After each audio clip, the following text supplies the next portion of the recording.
2025 সালে যারা পবিত্র হজ ও উমরাহ পালনের পরিকল্পনা করছেন তাদের নিয়ে নতুন নির্দেশনা দিয়েছেন সৌদি আরব সরকার।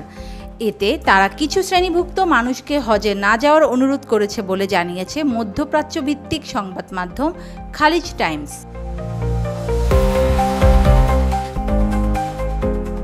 সৌদির স্বাস্থ্য মন্ত্রণালয় বলেছে, যেসব মানুষের বয়স 65 বছর বা তারও বেশি, কঠিন রোগে আক্রান্ত যেমন হৃদরোগ, কিডনি, শ্বাস-প্রশ্বাসজনিত সমস্যা, ডায়াবেটিস, রোগ প্রতিরোধ ক্ষমতা কম, ক্যান্সার, খুবই অসুস্থ, গর্ভবতী এবং 12 বছরের কম বয়সী শিশু, তাদের এবছর হজ ও ওমরা পালনের পরিকল্পনা বাদ দেওয়া উচিত।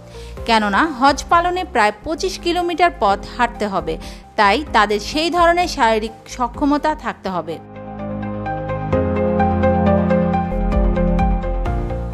দেশটির কর্তৃপক্ষ বলছে, যারা স্বাস্থ্যগত ও শারীরিকভাবে সুস্থ আছেন কেবল তারাই যেন হজে আসেন, কারণ আগামী বছরও হজ হবে গ্রীষ্মকালে প্রখর রোদ ও গরমের মধ্যে।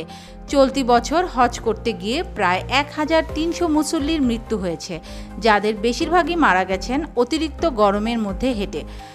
হজের সময় সৌদিতে অস্বাভাবিক রকম তাপমাত্রা ছিল। যেসব মানুষ অনুমতি ছাড়া হজ করতে গিয়েছিলেন তারা এই দীর্ঘ পথ হাঁটার পর বিশ্রাম করার জন্য কোনো জায়গা পাননি।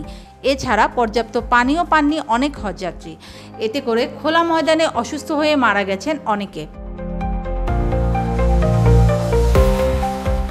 পরিস্থিতি তখন এমনই হয়েছিল যে অনেকের মরদেহ সড়কে পড়েছিল, কিন্তু মানুষ ও যানবাহন চাপের কারণে স্বাস্থ্যকর্মীরা দীর্ঘ সময় পর্যন্ত সেগুলো উদ্ধার করতে পারেনি।